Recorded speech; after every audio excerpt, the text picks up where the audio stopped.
शिक्षित बनो, संगठित रहो, संघर्ष करो।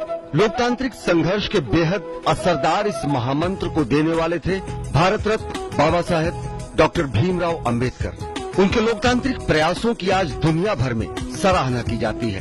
डॉक्टर अंबेडकर ने गौतम बुद्ध और महात्मा फुले की सोच को केंद्र में रखकर कड़ा संघर्ष किया और आने वाली पीढ़ियों को स्वतंत्रता, समता और न्याय और बंधुत्व का एक सशक्त संदेश दिया, जो कि सही मायने में आज राजनीतिक और सामाजिक परिवर्तन का वाहक बना हुआ है। डॉक्टर अंबेडकर दुनिया के सबसे ज्यादा पढ़े लिखे लोगों में से होने के अलावा प्रभावशाली राजनेता और विचारक रहे।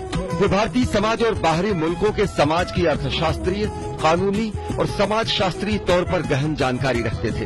उन्होंने अध्ययन, लेखन, भाषण, संगठन और सामाजिक आंदोलनों के बहुत से ऐसे काम किए जिनकी बदौलत राजनीतिक, सामाजिक, आर्थिक और सांस्कृतिक क्षेत्र में बड़े बदलाव देखने को मिले।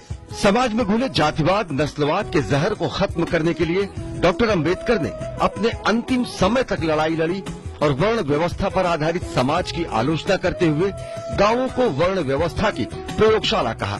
उन्होंने एनहिलेशन ऑफ कास्ट यानी जाति का विनाश नामक किताब लिखी, जो पिछली शताब्दी से लेकर अब तक बेहद महत्वपूर्ण और प्रासंगिक बनी हुई है।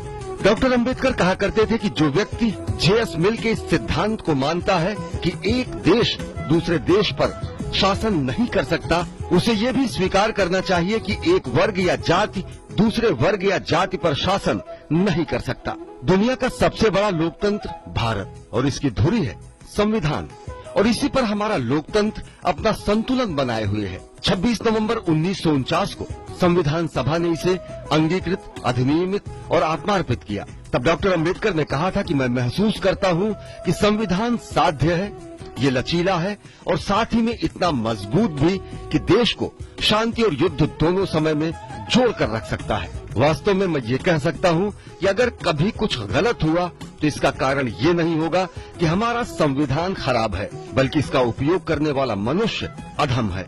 समता, स्वतंत्रता और बंधुत्व की मूल भावना वाले इस संविधान ने महिलाओं, शोषितों, वंचितों और पिछड़ों को आगे बढ़ने के विशेष अवसर सुनिश्चित किए। आज सभी वर्ग व तबके के लोग अपना राजनीतिक, सामाजिक और आर्थिक विकास करने में लगे हुए हैं।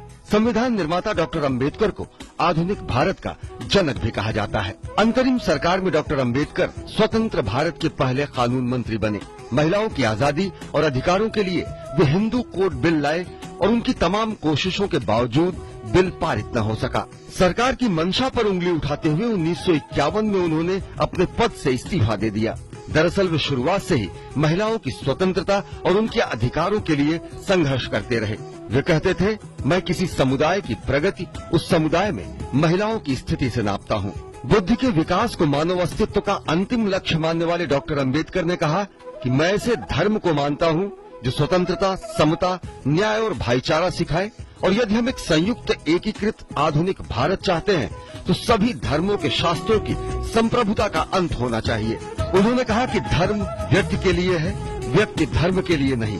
डॉक्टर अंबेडकर ने कहा कि आज भारत के लोग दो अलग अलग विचारधाराओं द्वारा शासित हो रहे हैं। संविधान की प्रस्तावना में दर्ज स्वतंत्रता, समता और भाईचारा उनके राजनीतिक आदर्श हैं, लेकिन उनके धर्म में समाहित सामाजिक आदर्श इससे इनकार करते हैं। प्रत्येक वयस्क को वोट देने के अधिकार की वकालत करने वाले डॉक्टर अंबेडकर के बारे में किसी ने नहीं सोचा होगा कि अंबेडकर के लोकतांत्रिक सिद्धांतों को आधार बनाकर समाज का सबसे कमजोर तबका सत्ता के केंद्र तक पहुंच जाएगा।